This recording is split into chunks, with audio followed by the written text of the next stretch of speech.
I bailed my mom out of jail again at 29 years old. Jessica had never imagined that she'd be the one parenting her mother, Kat. It wasn't the life she had envisioned. But over the years, she had gradually slipped into the role of caretaker, a role that had become all too familiar. The latest incident, however, pushed her to a breaking point she never anticipated.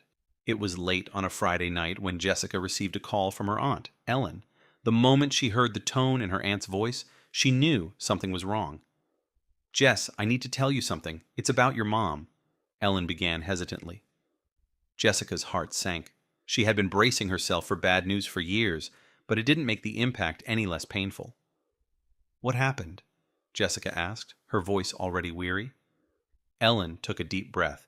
"Your cousin, the one who works at the county jail, called me.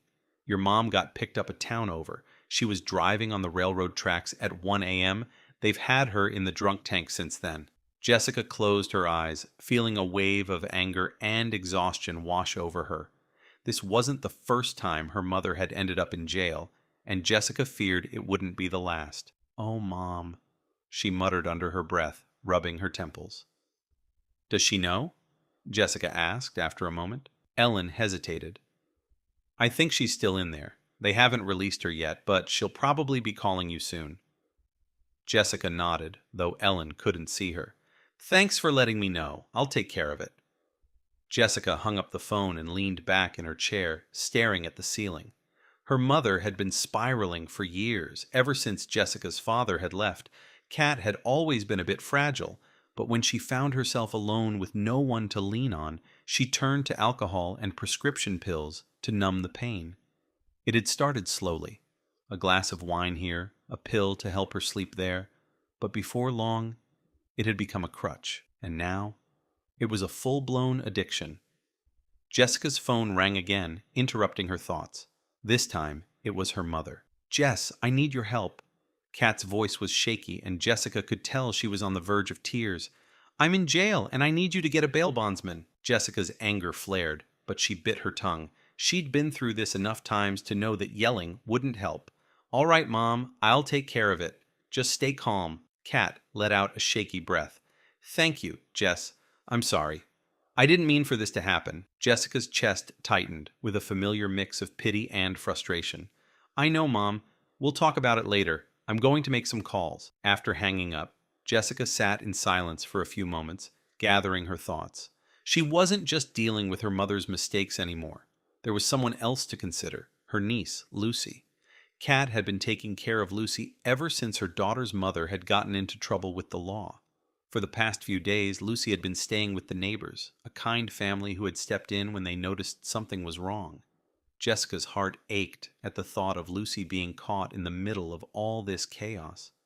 Jessica picked up the phone again and made the necessary arrangements with a bail bondsman. It wasn't the first time she had done this, but it never got any easier.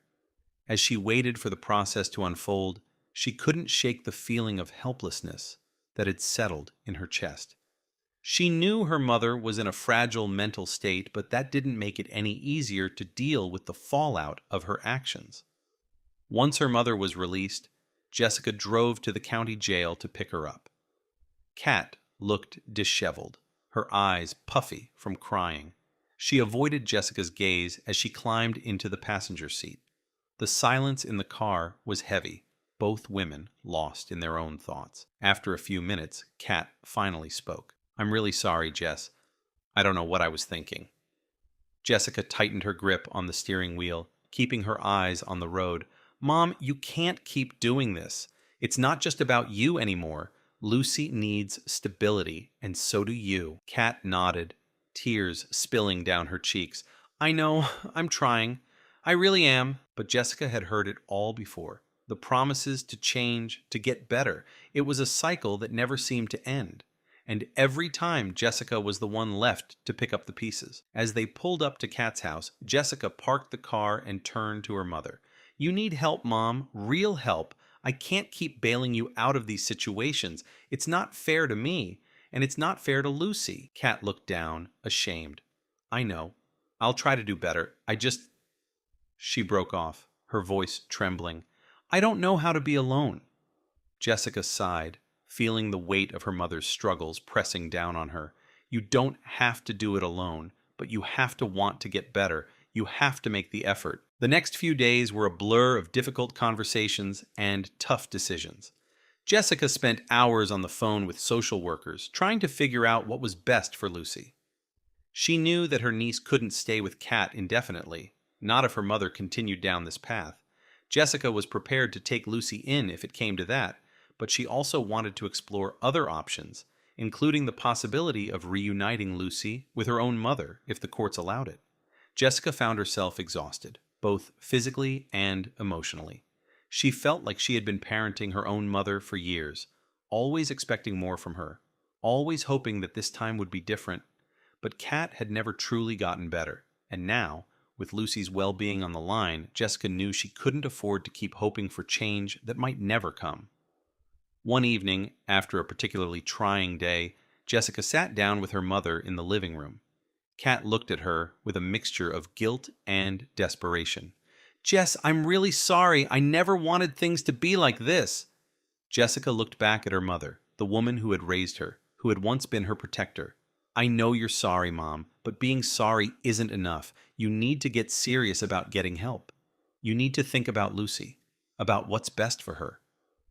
Kat nodded slowly, tears streaming down her face. "I will.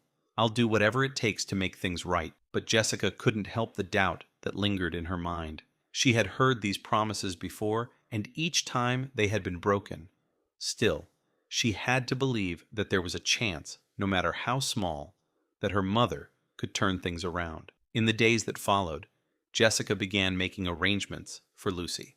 She spoke with her niece's mother, trying to gauge if she was in a place where she could take care of her daughter again.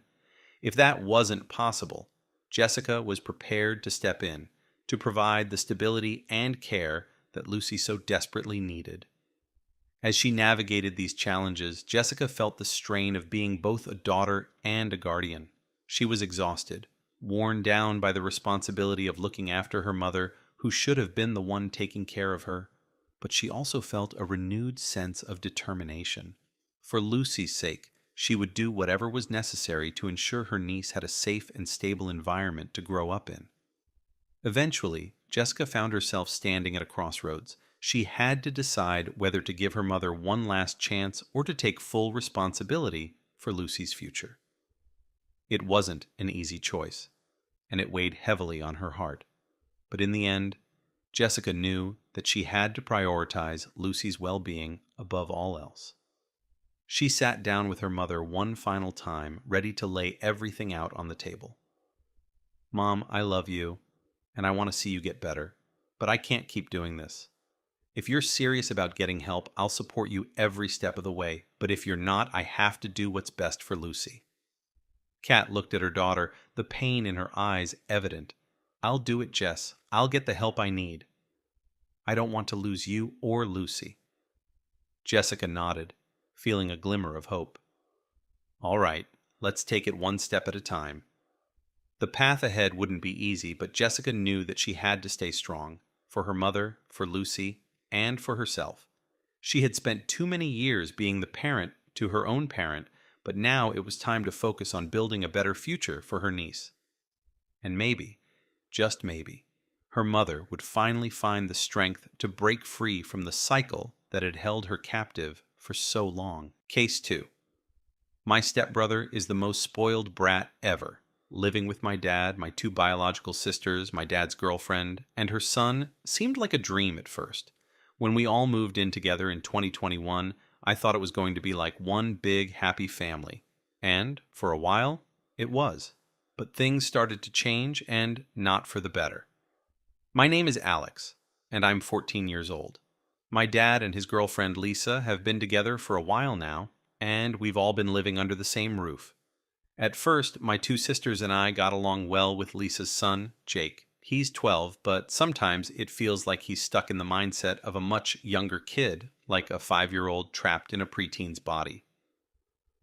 When we first started living together, we'd play video games and hang out, but as time went on, I began to see a different side of him, a side that's hard to deal with. Jake has become a total spoiled brat, and it's only gotten worse over time. I didn't notice it right away, but now it's impossible to ignore. The kid spends all day playing Roblox, holed up in his room with the curtains drawn, the only light coming from his computer screen. He doesn't go outside unless it's to grab something to eat or to convince his mom to buy him something he doesn't need. He's gained a lot of weight, and even though that's not the biggest issue, it's clear he's not healthy. The worst part is he has almost no friends. He's isolated himself, and when his mom tries to get him to do something productive, he treats her like she's the worst person in the world. I've tried to help him. I've tried talking to him, suggesting we do something other than play video games. I've even tried getting him interested in sports or going outside, but nothing works. He just ignores me or gives me some attitude, and then he's right back in front of his screen. It's frustrating because I can see how bad this is for him, but he won't listen to anyone, not even his own mom. It's not just me who's affected by his behavior. My younger sister, Emily, is 11, and I'm really worried about her. She's a good kid, sweet and thoughtful, but I can see how Jake's behavior is starting to rub off on her. He's always trying to get her to join him in his endless gaming sessions, and sometimes she does. I know she's at an age where she's easily influenced, and I don't want her to end up like him, disrespectful, lazy, and completely disconnected from the real world. The worst part is, my dad and Lisa don't seem to do much about it.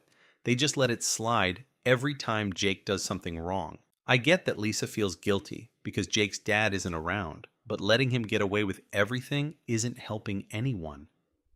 My dad's not much better. He doesn't want to rock the boat, so he keeps quiet and hopes things will get better on their own, but I can see that they're only getting worse. I remember one day in particular that really showed me just how bad things had gotten. It was a Saturday morning, and I was sitting at the kitchen table eating breakfast. My dad and Lisa were talking quietly in the corner, probably about something to do with the house, when suddenly Jake stormed into the kitchen. He was in one of his moods, angry, frustrated, like the world was against him. "Mom, I need more Robux," he demanded, his voice a mixture of whine and anger. Lisa turned to him with a tired expression. "Jake, you've already spent too much on that game this month. You need to take a break and do something else." Jake's face turned red with anger. "But I need it. You don't understand. I'm in the middle of a tournament." Lisa sighed, trying to remain calm. "Jake, I said no. You've been on that computer all day. Why don't you go outside for a bit?" Instead of listening, Jake stomped his foot and glared at her. "You never let me do anything I want. You're so unfair." I couldn't believe what I was hearing. I glanced at my dad, hoping he'd step in and back up Lisa, but he just looked away, pretending not to hear the outburst. I felt a surge of frustration and anger. How could they just let him get away with this? After a few minutes of arguing, Jake stormed back to his room, slamming the door behind him. Lisa looked exhausted, and my dad still didn't say anything. It was like they'd given up, and that scared me. If they couldn't stand up to Jake now, how was he ever going to learn? As the days passed, things didn't get any better. Jake continued to demand whatever he wanted, and my dad and Lisa continued to give in, just to keep the peace. It felt like our family was falling apart, and there was nothing I could do about it. One evening, I decided to talk to my dad. I had to try, at least. I found him in the living room, flipping through a magazine. "Dad, can we talk?" I asked, sitting down beside him. He looked up, surprised. "Sure, Alex. What's on your mind?" I took a deep breath, trying to find the right words. "It's about Jake. I'm really worried about him and about Emily, too. He's out of control, and I don't think just ignoring it is going to help." My dad sighed, rubbing his forehead. "I know, Alex. It's complicated. Lisa's doing her best, and I don't want to make things harder for her." "I get that, Dad, but letting Jake get away with everything isn't helping anyone. He's becoming a bad influence on Emily, and I don't want her to end up like him." Dad was silent for a moment, then nodded slowly. "You're right, Alex. I'll talk to Lisa and we'll figure something out, but it's going to take time." That was all I could ask for, I suppose. But deep down, I knew that time was running out. If something didn't change soon, I was afraid that Jake would drag us all down with him. Days turned into weeks, and while there were a few attempts at setting boundaries for Jake, they never lasted long. He'd throw a tantrum, and the rules would quietly disappear. It was like watching a sinking ship, and I felt powerless to stop it. I tried to focus on being a good role model for Emily. I spent time with her, helping her with her homework, taking her outside to play when the weather was nice. But I could see the pull that Jake's lifestyle had on her. She'd glance longingly at his computer screen, and sometimes she'd sneak off to join him when I wasn't around. One day, I found her in Jake's room, watching him play a game. She looked up at me with a guilty expression, and I could tell she knew she shouldn't be there. "Emily," I said gently, "why don't we go outside for a bit? Get some fresh air?" She hesitated, glancing at Jake, who didn't even acknowledge my presence. "But Alex, I was just watching. I wasn't doing anything."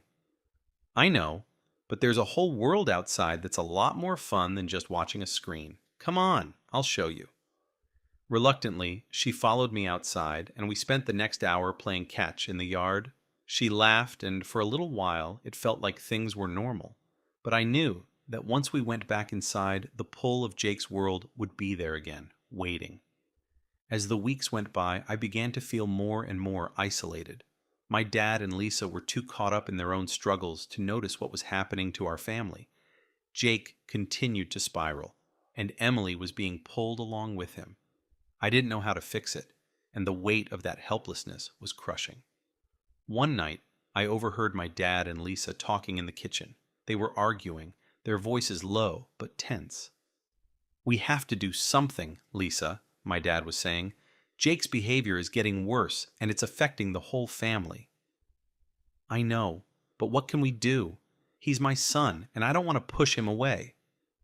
"But letting him continue like this isn't helping him. He needs structure, discipline." "I'm trying, okay? But it's not that simple. You don't understand what it's like to be a single parent." Their voices faded as I moved away, not wanting to hear anymore. It was clear that they were both struggling, but I couldn't help feeling angry. They were the adults. They were supposed to have the answers, but instead, they were just as lost as I was. I went to bed that night with a heavy heart, wondering if things would ever get better. I missed the days when our family felt normal, when I didn't have to worry about Jake's influence on Emily or the strain on my dad and Lisa's relationship. In the end, I realized that I couldn't control everything. I could only do my best to be there for Emily, to be a good brother and a positive influence in her life. But it was hard not to feel like I was fighting a losing battle. I still don't know what the future holds for us,